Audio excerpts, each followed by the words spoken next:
ভিন রাজ্যে নয়, এই রাজ্যে বাংলায় কথা বলায় বাঙালি শ্রমিকদের কাছ থেকে বের করে দেওয়া হচ্ছে। অভিযোগ অশোকা শু কোম্পানির বিরুদ্ধে বিস্ফোরক অভিযোগ শ্রমিকদের।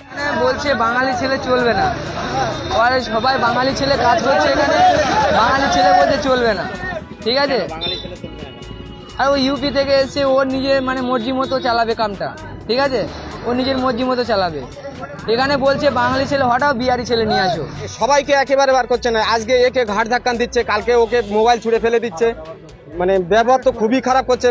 প্রকাশ্যে বলছে বাঙালি ছেলে আমার এতে চলবে না। যদি বাংলা ভাষায় কথা বললে যদি কেউ এই ধরনের আচরণ করে থাকে, যদি প্রমাণিত হয়, এর বিরুদ্ধে কিন্তু তীব্র আন্দোলন হবে। প্রয়োজনে আমরা কঠিন পদক্ষেপ নেব।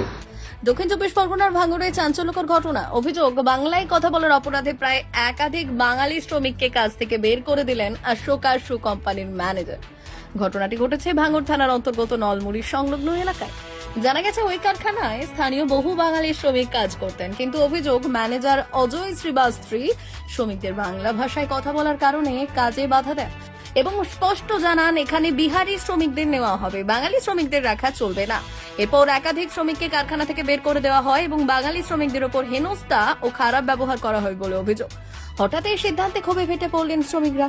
তারা কারখানার বাইরে জড়ো হয়ে বিক্ষোভ শুরু করলেন। খবর পেয়ে ঘটনাস্থলে পৌঁছে যায় ভাঙড় থানার পুলিশ, পরিস্থিতি নিয়ন্ত্রণে আনে। উল্লেখ্য, ভিন রাজ্যে বাঙালি শ্রমিকদের ওপর হামলা ও হেনস্থার প্রতিবাদে কিছুদিন আগেই কলকাতার রাজপথে নেমে প্রতিবাদ করেছিলেন মুখ্যমন্ত্রী মমতা বন্দ্যোপাধ্যায়। এবার সেই হেনস্থা ঘটল বাংলার মাটিতেই। ফলে প্রশ্ন উঠছে, নিজের রাজ্যে বাংলায় কথা বললে যদি শ্রমিকরা কাজ হারান তবে নিরাপত্তা কোথায়? তবে এই বিষয়ে এখনো পর্যন্ত অশোকা কোম্পানির তরফ থেকে কোনো প্রতিক্রিয়া মেলেনি। Bureau report, ICTV news Bangla.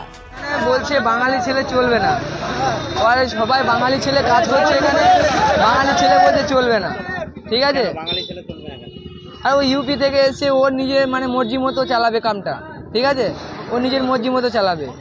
এখানে বলছে বাঙালি ছেলে হঠাৎ বিহারি ছেলে নিয়ে আসো, এইভাবে ছেলেকে কাজ থেকে বাদ দিচ্ছে। হ্যাঁ, বাঙালি ছেলে চলবে না ওনার কাছে, এই হচ্ছে বিষয়। বিহারি ছেলেদেরকে নিয়ে বলছে, ইউপি থেকে নিয়ে আসছে, ও নিয়ে আসছে খুদ, এবং প্রত্যেক দিন হার দিন আমাদের ছেলেদের সঙ্গে বাঙালি ছেলেদের এখানে অপব্যবহার করছে, গলা ধাক্কান দিচ্ছে।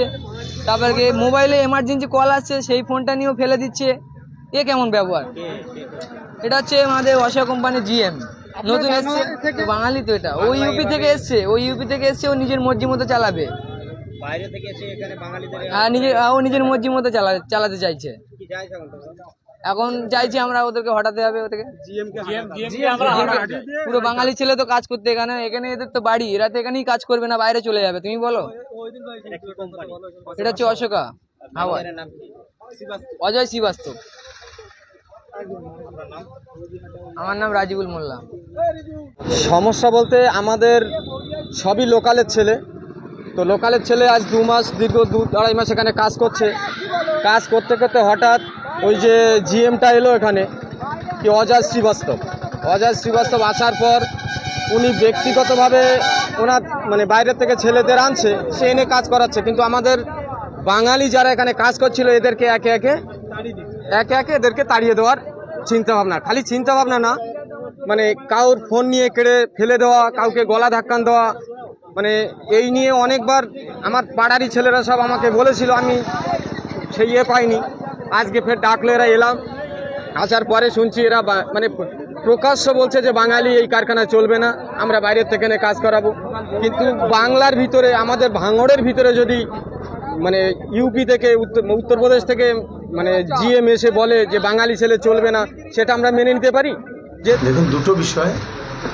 একটা, শ্রমিকরা বলছেন যে তাদের বাংলা ভাষায় কথা বলার জন্য তাদেরকে বের করে দেওয়া হচ্ছে, আর ম্যানেজমেন্ট বলছেন যে তারা যে মেটেরিয়ালগুলো দিয়েছিল সেই মেটেরিয়ালের কাজ ঠিকঠাক না করার জন্য বা 2 নম্বরই মাল দেওয়ার জন্য তারা এটা নিয়ে প্রোটেস্ট করেছে। আমরা এই দুটো বিষয় শুনেছি। আমরা একদিকে ম্যানেজমেন্ট আর অন্যদিকে আমাদের যারা শ্রমিকের কর্মকর্তা যারা আছে তাদের সঙ্গে কথা বলবো, নিশ্চিতভাবে কথা বলে এই বিষয়টা সমাধান করার চেষ্টা করব। তবে হ্যাঁ, যদি বাংলা ভাষায় কথা বললে যদি কেউ এই ধরনের আচরণ করে থাকে, যদি প্রমাণিত হয়, এর বিরুদ্ধে কিন্তু তীব্র আন্দোলন হবে। প্রয়োজনে আমরা কঠিন পদক্ষেপ নেব। কারণ এটা হচ্ছে রবীন্দ্রনাথের বাংলা, এটা কাজী নজরুল ইসলামের বাংলা, এটা বিবেকানন্দের বাংলা। এখানে কে বাংলা ভাষায় কথা বললো আর কে হিন্দি ভাষায় কথা বললো, কে মারাঠি ভাষায় কথা বললো, কিংবা কে গুজরাটি ভাষায় কথা বললো, এইটা নিয়ে আমাদের কিছুই যায় না। আমরা সবাই মিলে একসঙ্গে থাকি, সব ধরনের মানুষ মিলে। ফলে আমরা বিষয়টাকে তদন্ত করি, পরবর্তী পদক্ষেপ আমরা নেব এবং সেটা আপনাদেরকে জানাবো।